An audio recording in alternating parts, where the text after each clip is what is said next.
aqui presentes, trazemos o abraço fraterno dos companheiros do Movimento Espírita de São José do Rio Preto. Agradecemos ao convite que nos foi feito pela direção da casa. Agradeço ao companheiro Carlos, que me acompanha, deixando a esposa e o filhinho em Rio Preto, para que tenhamos uma companhia de retorno pela madrugada até nossa cidade. Vamos fazer uma pequena viagem de retorno ao passado. Nos recordarmos um pouco depois da partida de Jesus do mundo material em que ele esteve em convivência aqui com a humanidade da Terra. Vamos recordar, por exemplo, que existia na Ásia Menor 7 igrejas. E essas 7 igrejas, elas hoje representam simbolicamente cada instituição espírita, católica ou evangélica que existem na Terra. O apóstolo Paulo esteve em todas elas por várias vezes. Por exemplo, nós temos a igreja de Esmirna, de Éfeso, de Pérgamo, de Tiatira, de Filadélfia, de Laodiceia e a igreja de Sarsos.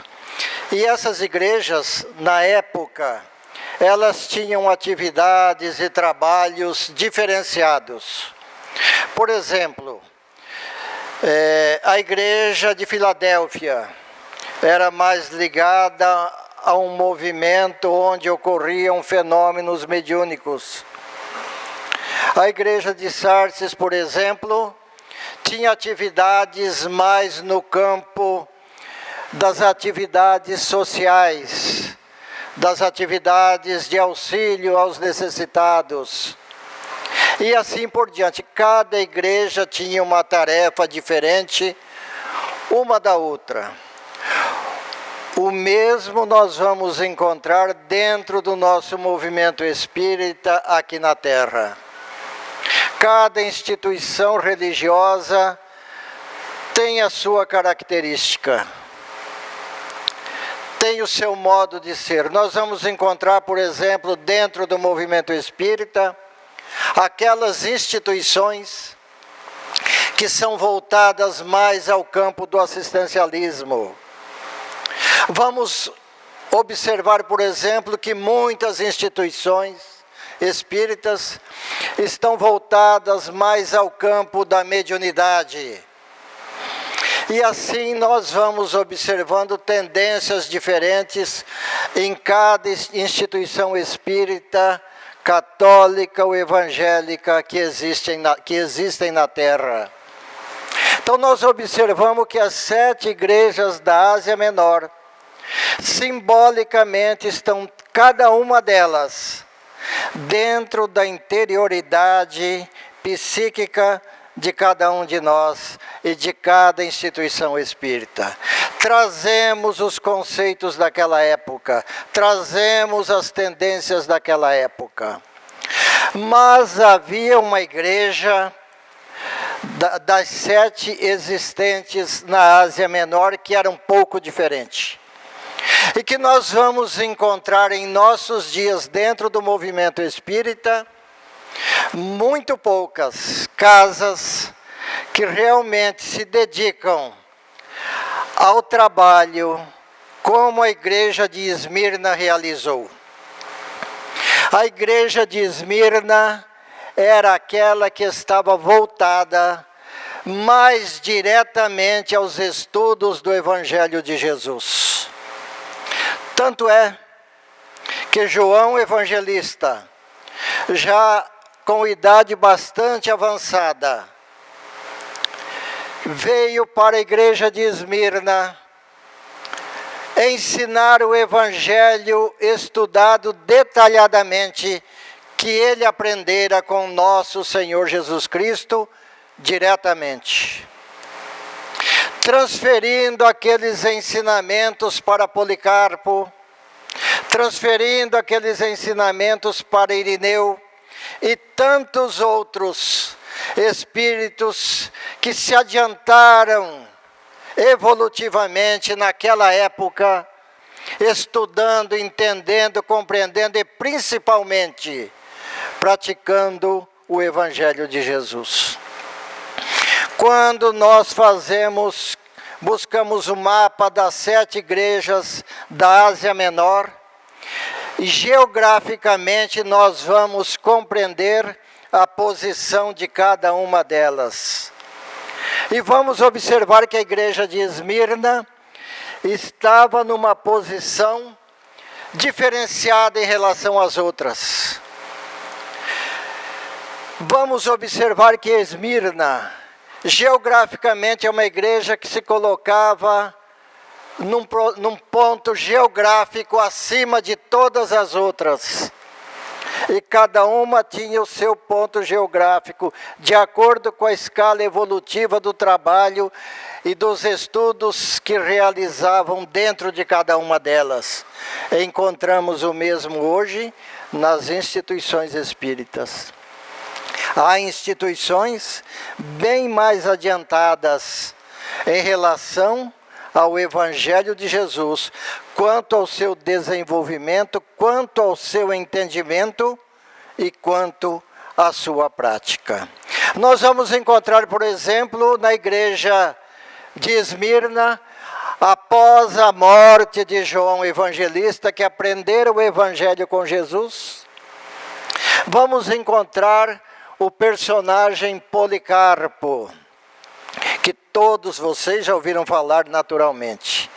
Este espírito de adiantadíssima condição espiritual, que ensinava o Evangelho de uma forma clara, trabalhando tão corretamente, tão firmemente, pelos esclarecimentos e ensinos que o Evangelho de Jesus nos oferece, tanto que fora perseguido na época pelo governo romano, fora preso e fora levado aos tribunais e condenado à morte nos circos de Roma.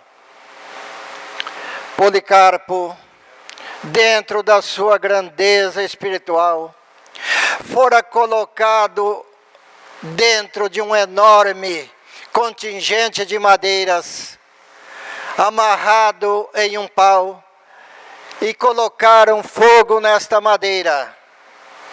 E o fogo foi crescendo, tomando tamanho enorme, que não se via Policarpo mais no meio da fogueira.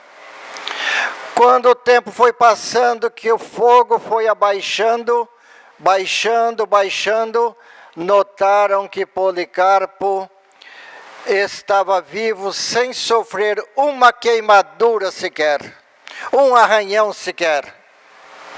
Aí os soldados romanos foram ordenados a realizar o trabalho da morte de Policarpo através de lanças e de punhais. O Evangelho segue o seu trajeto. O tema da nossa palestra de hoje é Kardec e o Evangelho. Mas o Evangelho trazido pelo Cristo não parou o seu desenvolvimento e continua até nossos dias. Naquela igreja também de Esmirna, um grande espírito chamado Irineu, ali desenvolvia, após a morte de Policarpo, um grande trabalho. Mas, devido às perseguições, ele transferira-se para Lyon, na França. E em Lyon desenvolveu um extraordinário movimento de ensino do Evangelho de Jesus para toda aquela comunidade francesa, até o dia em que ele e seus correligionários foram perseguidos, presos e sacrificados nos circos da época também. a maior carnificina, segundo sabemos, segundo que conhecemos, em relação aos cristãos da época, fora realizado na cidade de Lyon, na França. Mas como a sabedoria divina é enorme, tudo aquilo ocorreu e o grande sangue derramado pelos cristãos, mortos, sacrificados, pelos companheiros, podemos chamá-los de companheiros, porque muitos deles somos nós e possivelmente alguns deles são companheiros de cada um de nós dentro dessa instituição e aqui presente. Mesmo porque o espírito do Dr. Bezerra de Menezes, numa mensagem chamada Código Divino, vem mostrar para cada um de nós que muitos dos mártires que seguiram Jesus, que morreram por Jesus, mas que morreram para salvarem a pele, porque não estavam preparados psiquicamente, com entendimento e compreensão do Evangelho de Jesus, segundo a mensagem do Dr. Bezerra de Menezes, continuam se reencarnando até os nossos dias. E o companheiro, um grande amigo meu que desencarnou como presidente da União Espírita Mineira, Honório Onofre de Abreu, me disse certo dia assim: Valdir, muitos dos mártires estão reencarnados hoje nas lideranças do movimento espírita e continuam fazendo bobagem. Nós não sabemos se o fomos ou não, mas temos que assumir a nossa responsabilidade nos dias de hoje.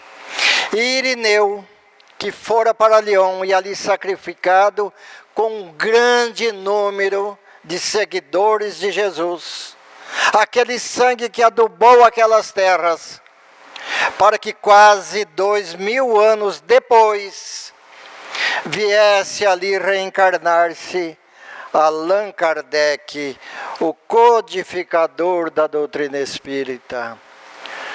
Esse espírito que nos trouxe esta doutrina maravilhosa, e nós nos encontramos dentro de uma instituição espírita, graças a Allan Kardec. Vamos encontrar, por exemplo, no livro Obreiros do Senhor, no capítulo 20, lá um textozinho final, quando os Espíritos nos dizem assim: Deus faz neste momento o recenseamento dos seus servidores fiéis e marcou com o seu dedo, senão aqueles que têm apenas aparência, que não são verdadeiros. Deus está marcando a todos com o seu dedo. Está no Evangelho segundo o Espiritismo. É como se fosse colocado um selo em cada um de nós, que somos ou não verdadeiros cristãos, ou que caminhamos confiantemente para isso. É por isso que o grande amigo, o grande companheiro, que me ensinou chaves para que eu pudesse entender de uma forma mais clara o Evangelho de Jesus, Honório de Abreu, que era um médium vidente, clarividente extraordinário, nos disse assim: hoje vejo, Valdir, muitos companheiros de movimento espírita, gente que eu conheci, que foram diretores, dirigentes, presidentes de instituições espíritas, que foram médiuns nas casas espíritas, que foram oradores espíritas, enfim, que trabalharam dentro do movimento, Eu os vejo hoje muito decepcionados no plano espiritual, quando eles me surgem perante a minha visão mediúnica. E eu perguntei, por que, Honório? Qual o motivo deles se encontrarem tão decepcionados no plano espiritual?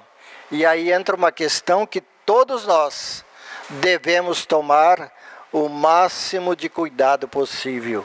Ele disse assim: eles estão decepcionados com a posição deles, com a situação deles, porque foram dirigentes de sessões mediúnicas, médiuns, oradores espíritas e outras funções, mas não se evangelizaram.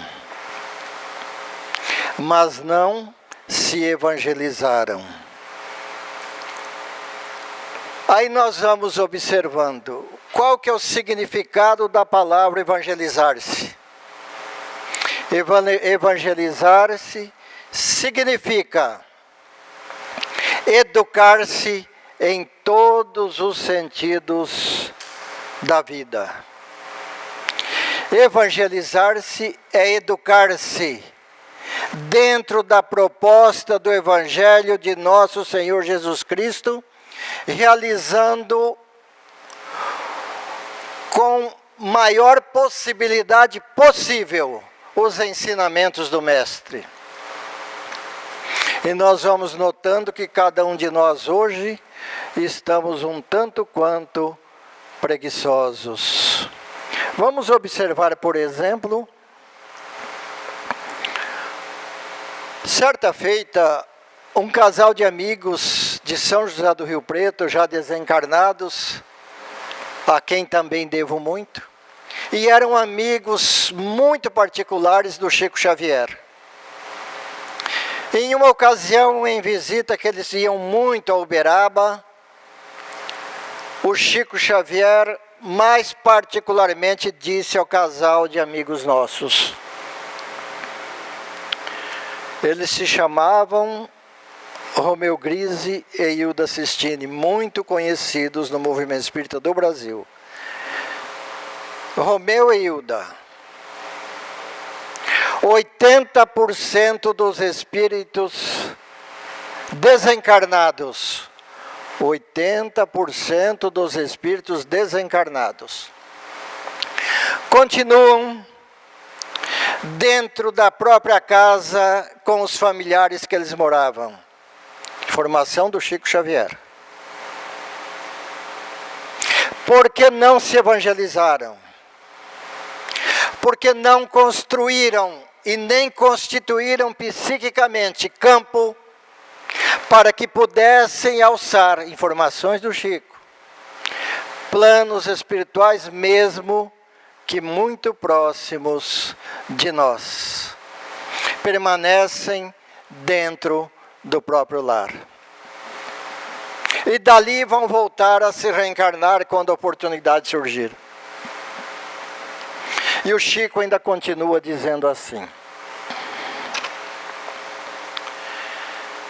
que quando nós vamos para a instituição espírita, para a instituição evangélica ou católica, estes parentes e até os desencarnados da vizinhança nos acompanham para a instituição espírita, católica ou evangélica. E nos acompanhando, eles vão se educando, vão se evangelizando. Aí o Chico completa dizendo assim, Romeu, você imaginou o tamanho da nossa responsabilidade? E quando nós deixamos de ir à casa espírita, Romeu, eles também não vão? Portanto, a nossa responsabilidade como espíritas vai além do que nós possamos imaginar. E a vida segue num caminhar rápido. Nós não sabemos quando é o momento do nosso retorno. E as informações dos irmãos que têm partido de retorno à pátria espiritual têm chegado de forma muito clara a cada um de nós.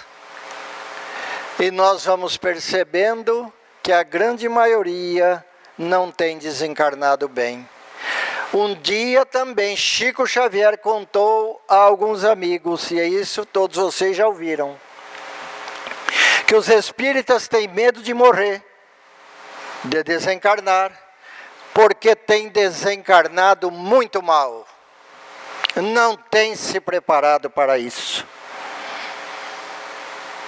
Então nós vamos nesse caminhar, nesse processo evolutivo, às vezes patinando aqui na Terra, com pouco progresso evolutivo.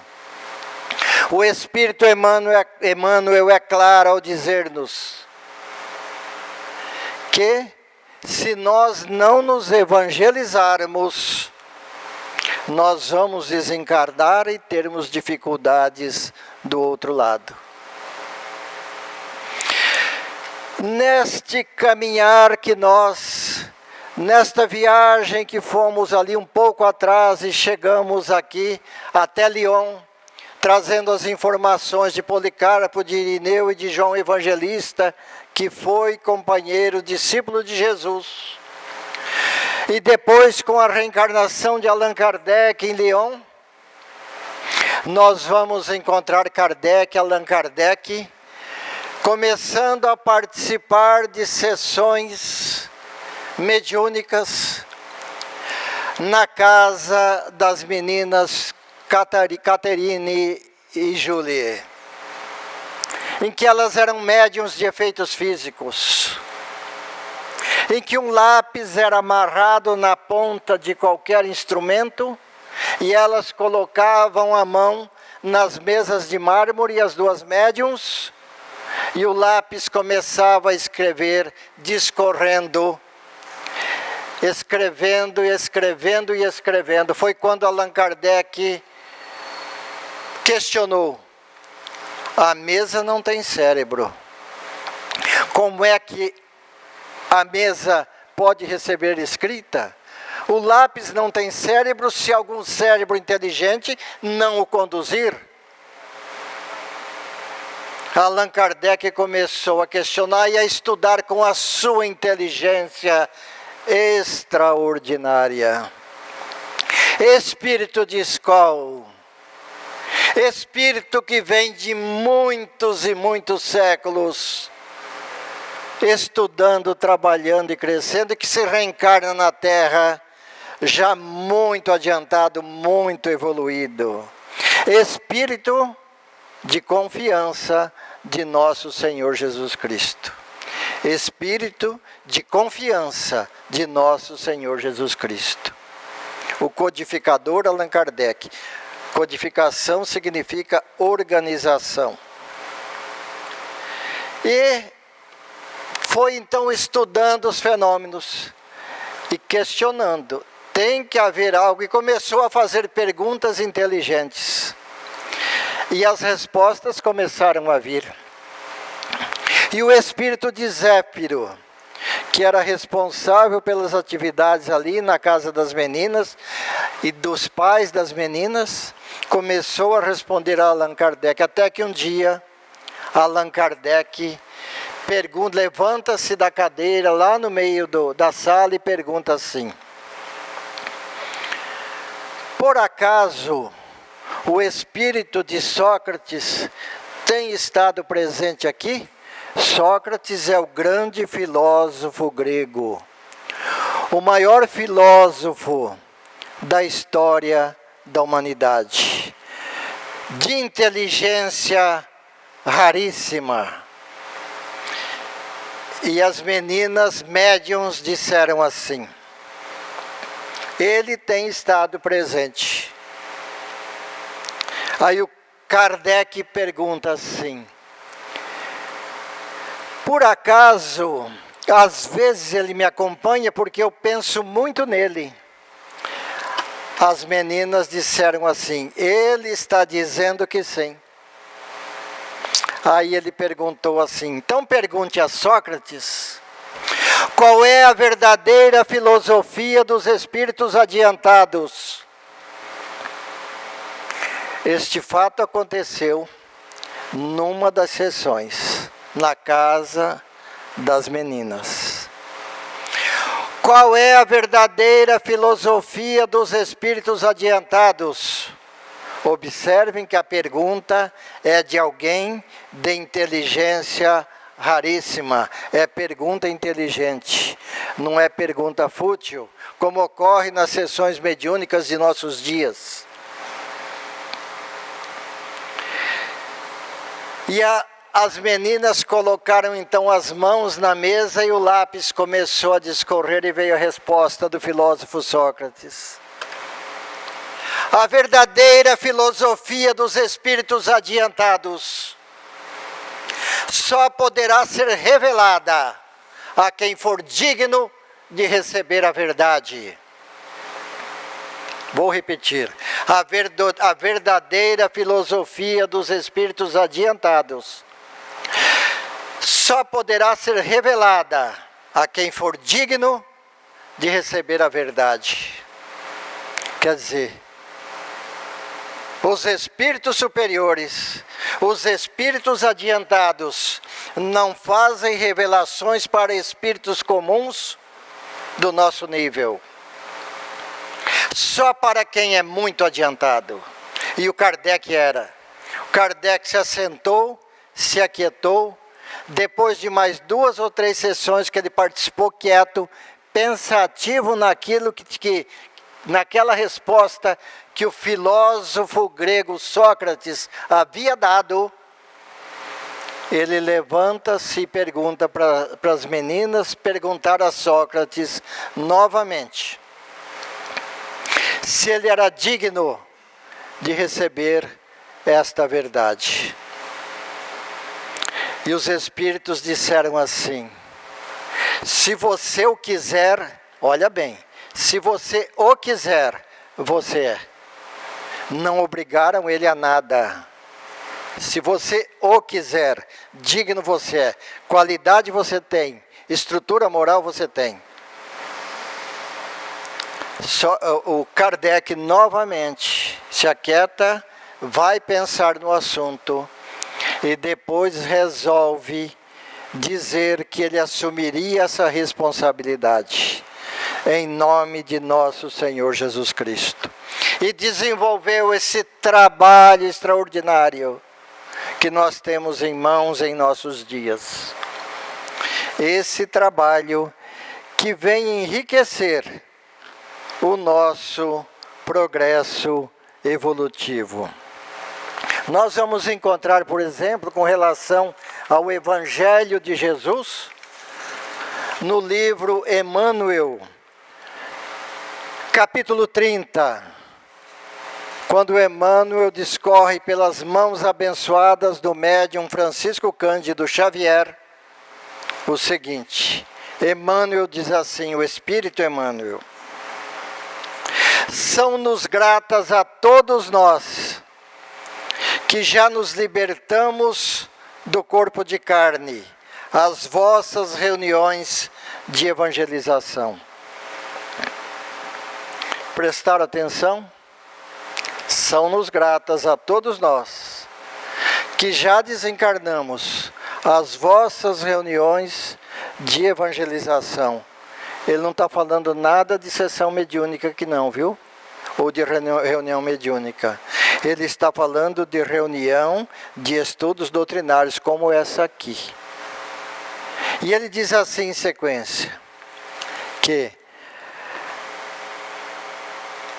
alguém poderá parecer que com essa preferência, nós aqui do plano espiritual criamos para cá, dos limites da Terra, um círculo vicioso onde eternamente nos debatemos.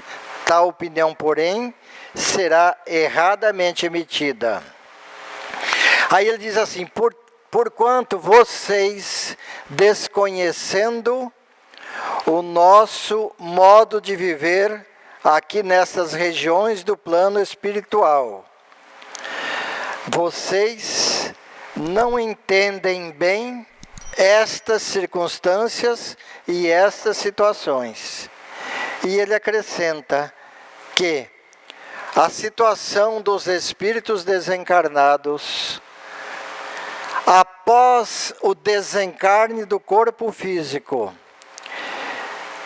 está tão identificada com a matéria, com o corpo, tão identificada com a matéria, com o corpo, e que o espírito sente tão intensamente as impressões do corpo, e que não estão aptos para compreender a nossa linguagem do plano espiritual, a linguagem dos espíritos. E que aí então eles recolhem esses espíritos e trazem para sessões como estas, para ouvirem a nossa voz. Devagarzinho eles vão começando a compreender e a entender a situação nova em que eles se encontram.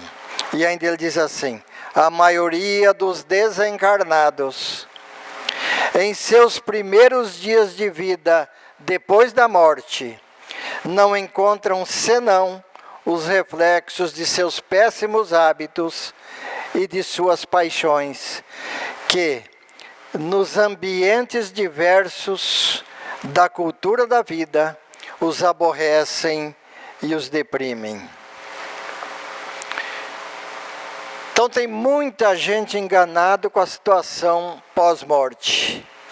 O pessoal tem procurado informações de médiuns que não estão aparelhados devidamente, mediunicamente, para darem determinadas informações sobre desencarnados, e vão aí como que enganando os que ficam por aqui.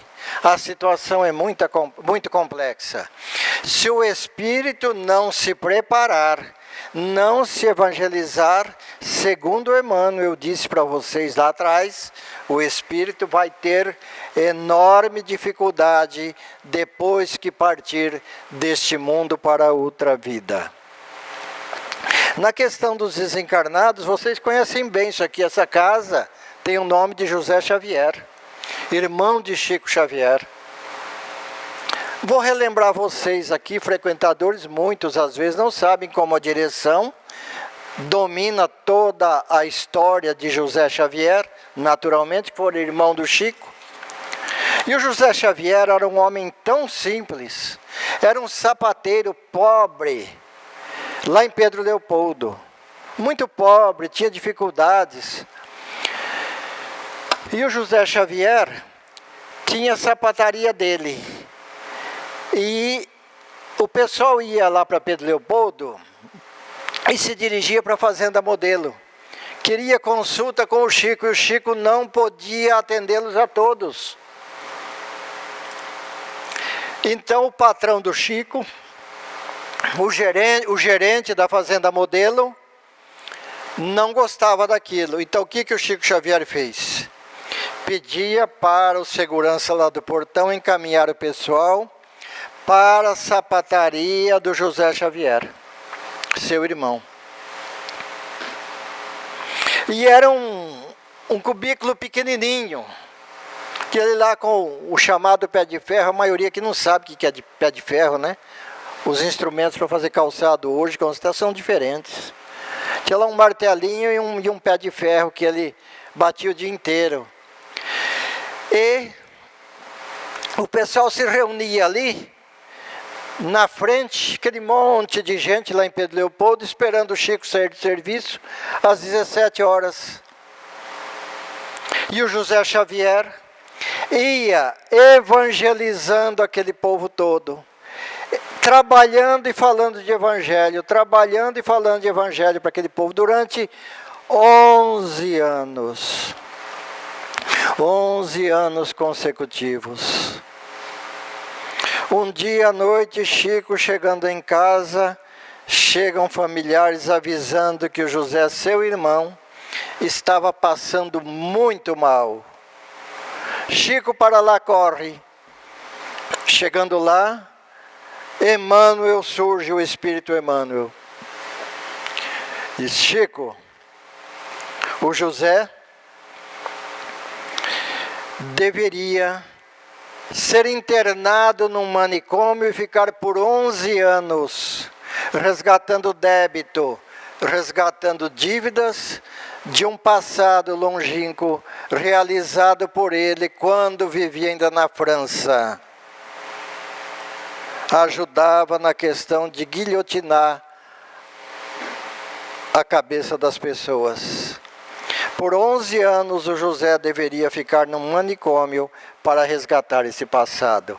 Mas o Emmanuel diz assim para Chico Xavier: Chico, eu mandei um subordinado ao plano espiritual mais elevado, pedindo autorização para que possamos realizar o desencarne do José Xavier.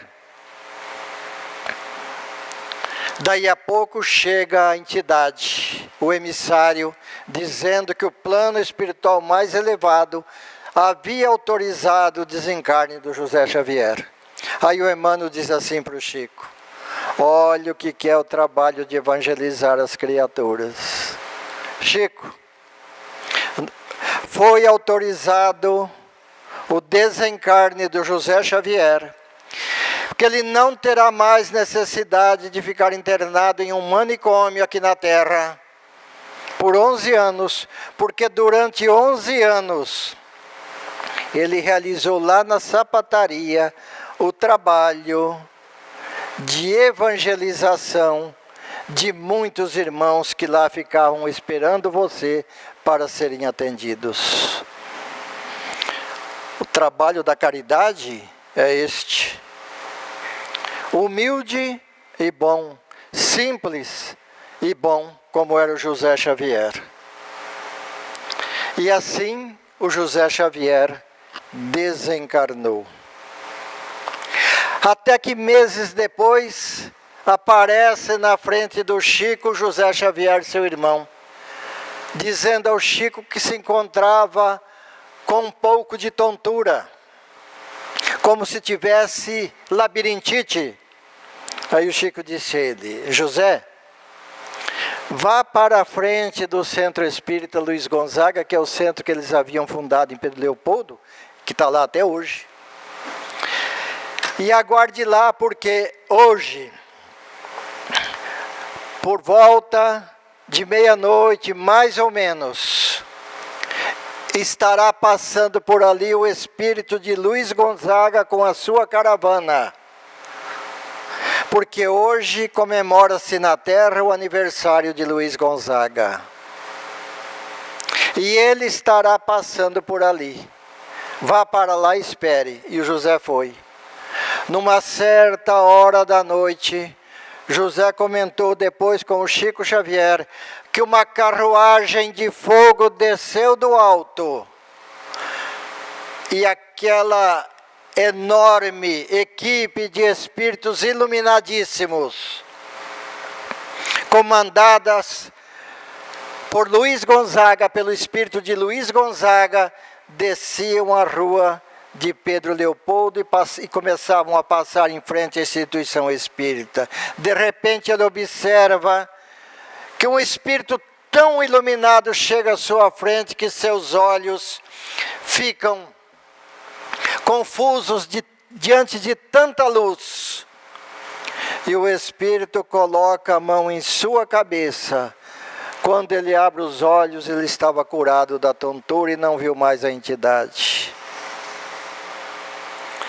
Então nós vamos observando aí Kardec e o Evangelho, o trabalho primoroso desses espíritos, que tem ensinado a humanidade da Terra a caminhar dentro do caminho da verdade e da vida, mas que nós, como espíritos ainda muito rebeldes, teimamos em viver no mundo das objeções inferiores, perdendo muito de nossos tempos com coisas fúteis e que não nos vão levar a absolutamente nada. Nós orar convulsivamente. Quando viu do lado dele um homem, conversou com esse homem, narrou toda a história, a situação, porque ele chorava, o que havia acontecido, que o filho naquele dia partiria da terra. E ele então, já um pouco melhor, retorna ao hospital. Lá chegando, ele entra, uma confusão danada de médicos, enfermeiros, um monte de gente que corria e saía do quarto do filho. Aí ele disse: meu filho partiu, meu filho morreu. E foi chegando devagarzinho, devagarzinho. Quando ele chegou na porta do quarto, o filho estava sentado e completamente curado. Depois, vendo a foto do Dr. Bezerra de Menezes, ele entendeu que era o espírito do Dr. Bezerra de Menezes que havia conversado com ele e curado seu filho. Nós vamos encontrar, porque nós estamos com o nosso tempo já encerrando, como é que ocorreu, o que ocorreu no dia do desencarne de Allan Kardec. Vou ler um trechinho curto para vocês. No livro Crônicas de Além-Túmulo do Irmão X, psicografia do Chico Xavier. Quando Jesus desceu um dia à terra para oferecer às criaturas a dádiva da sua vida e do seu amor, seus passos foram precedidos pelos de João Batista. Prestem atenção nisso. Seus passos, os de Jesus, foram precedidos pelos de João Batista, que aceitar a dolorosa tarefa de precursor, quer dizer, de vir antes de Jesus, preparar o caminho para o Cristo. Aí, a voz diz assim: o Consolador prometido à terra pelo coração misericordioso. O Consolador prometido à terra pelo coração misericordioso de Jesus, e que é o Espiritismo, teve o sacrifício de Allan Kardec, o precursor da sua gloriosa disseminação no peito atormentado das criaturas humanas. Prestaram atenção? Está falando de reencarnação lá do passado, de Allan Kardec. Seu retiro, Kardec, se referindo a Kardec, seu retiro, Kardec, não foi mais a terra brava e estéril da Judéia. Seu retiro não foi mais a terra brava da Judéia. Quem que andou pelas terras bravas da Judéia? Aí nós vamos saber quem é Allan Kardec reencarnado. Isso aqui é Irmão X, psicografia do Chico Xavier. Mas o deserto de sentimento das cidades tumultuosas, no burburinho das atividades dos homens, no turbilhão de suas lutas, ele experimentou na alma muitas vezes o fel do apodo e o insulto dos malevolentes e dos ingratos. Mas a obra aí ficou, Kardec, como roteiro maravilhoso do país abençoado da redenção. É um trechinho do livro. Depois vocês, Crônicas de Além-Túmulo, capítulo 21, podem ler o resto. Caminhando então para o encerramento de nossas atividades, Isso aconteceu, que eu acabei de ler, referindo-me ao desencarne de Allan Kardec.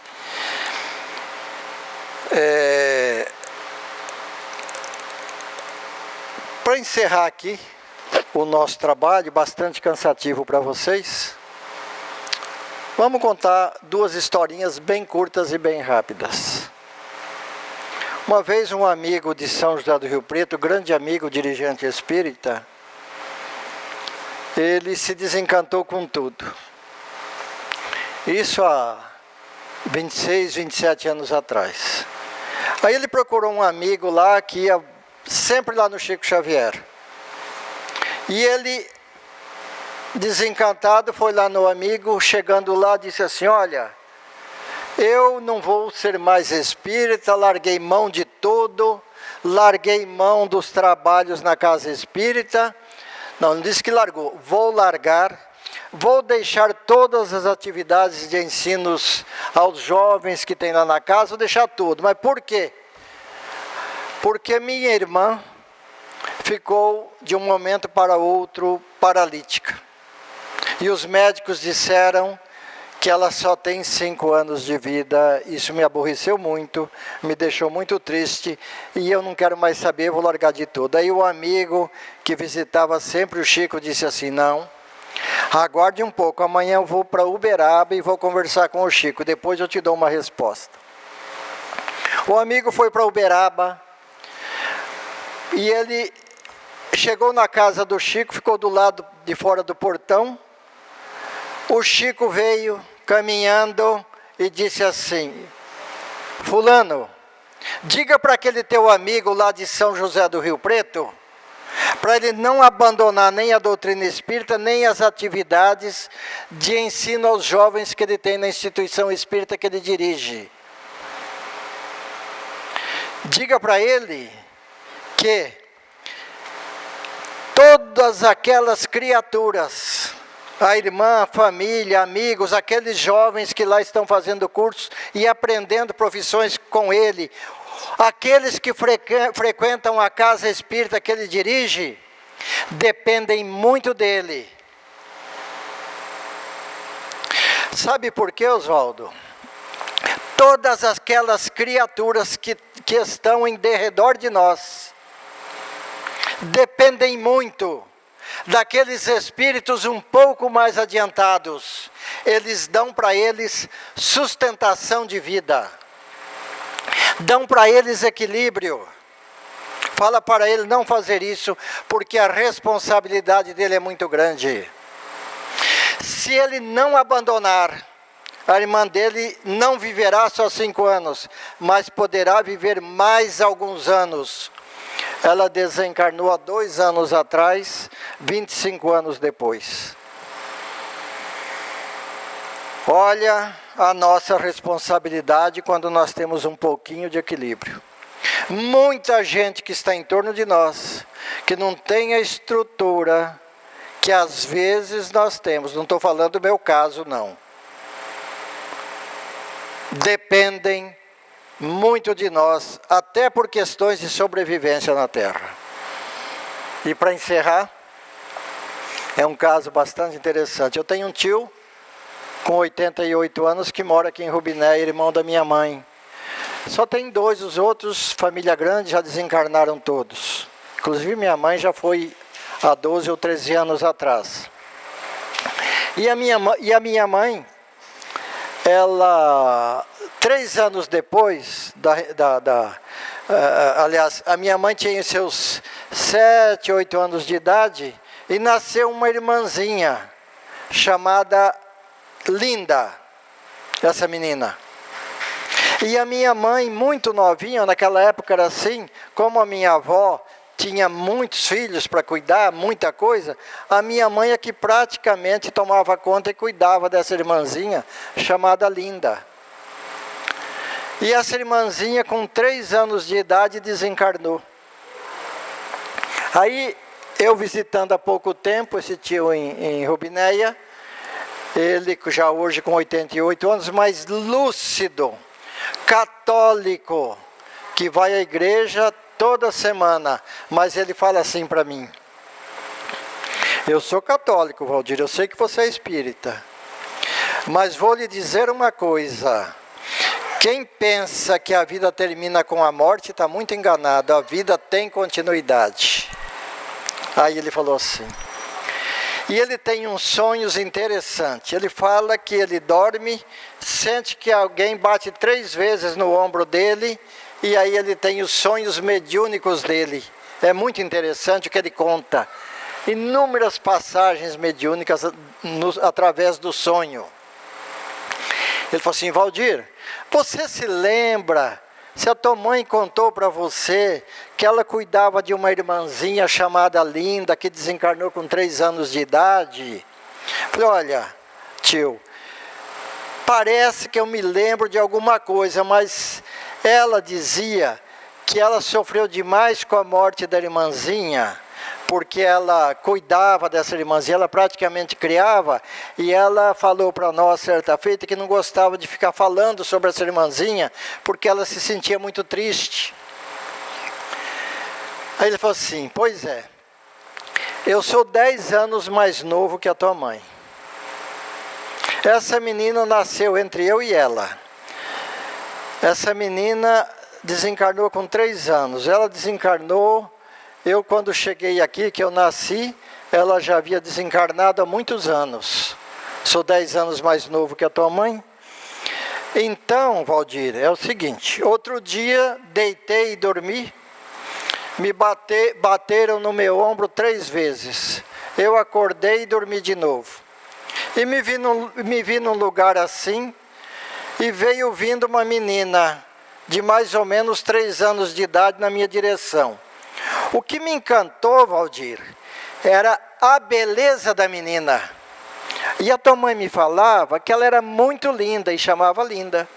A beleza daquela menina era impressionante. Eu não conhecia ela. Eu nasci depois que ela havia desencarnado. E essa menina se aproximou de mim e eu perguntei assim para ela, quem é você? Eu nunca te vi. A menina respondeu assim, eu sou a tua irmã Linda, que quando você nasceu, eu já havia partido desse mundo. Aí ele falou assim, então você que é a Linda, que é a Maria é minha mãe, me falava tanto de você, sou eu.